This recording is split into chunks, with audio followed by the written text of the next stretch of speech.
Ang ating pong local school board, lagi ko po sinasabi sa aking mga pagsasalita at talumpati, na ang inyong pong maliit na lingkod ay tumatanaw ng utang na loob sa mga guro.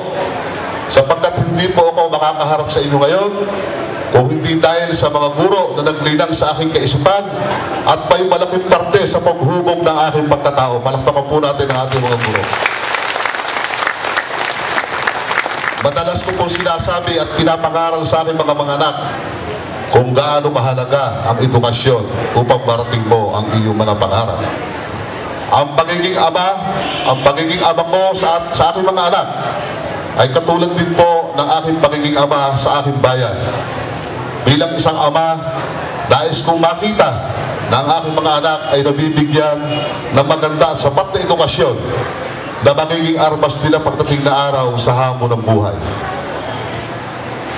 Bilang isang ama ay kadala kong makita na ang aking anak na makapagtapos ng pag-aaral at makakuha ng trabaho at makapagtaguyod ng kanyang sariling pamilya.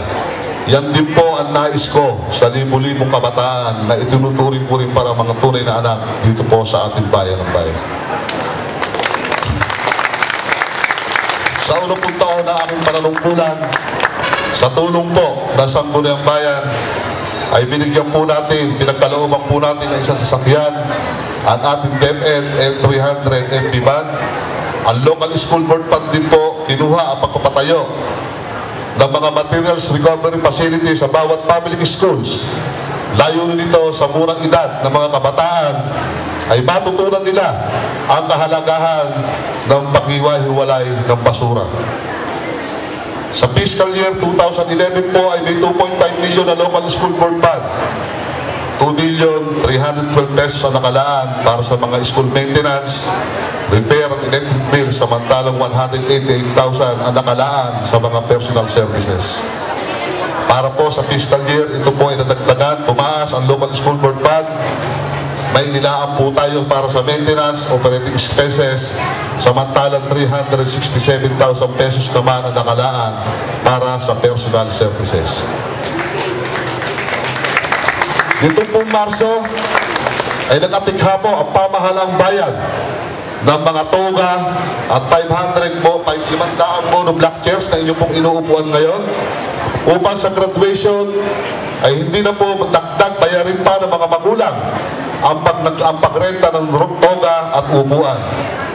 Nabigyan din po ang district na supplemental budget ng 3.7 million para sa hiring ng mga temporary teachers, construction of bleachers para sa ginagawang covered court sa Nicolas Galvez National High School, flooring and comfort rooms para din sa nasabing eskwelahan na pansamantala pong naantala o natigil ang pagpapagawa sapagkat ngayon po yan ay ginagamit na evacuation center ng ating mga kababayan na naapektuhan po ng habagat.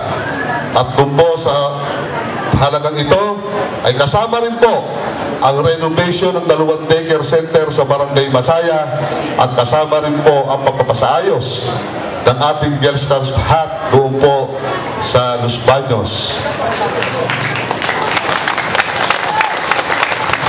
Bilang personal na proyekto po ng aming pamilya, ang sweldo po ng ating pambayang administrador na pangalan kong anak ay pinagkakaloob sa mga kabataang nasa high school at college level. Sinumula nung 1 taon hanggang ngayon ay mahigit na 40 estudyante sa school at college students ang nakakatanggap po ng baon kada buwan mula sa sweldo ng aking anak. At 500 piso kada buwan para sa high school at 1,000 kada buwan para sa college students ay malaking tulong upang kahit papaano ay hindi na magiging dahilan ng kawalan ng pamasahe o baon para hindi na sila pumasok. At ngayong Mayo ay nagtanggap ng libreng summer enrichment sa top students ng mga public school sa ating bayan. Katuwang natin ang ilang guro mula sa University of the Philippines, Los Baños at UP Rural High School at layunin ang summer enrichment na ito na manilang ang kanilang mga isipan at mas tumaas ang tsansa na pumasa sa mga state universities. Ang inyong pulingkod ay naniniwala na kailangan natin pagtulong-tulungan ng mga kabataang ito upang sa darating na panahon ay sila din ang mamumuno sa ating bayan. hindi po natin dapat ipagkait o ipagdamot sa kanila ang pagkakataon na sila ay mabigyan ng edukasyon, na sila ay makapagsilbi din po sa ating bayan.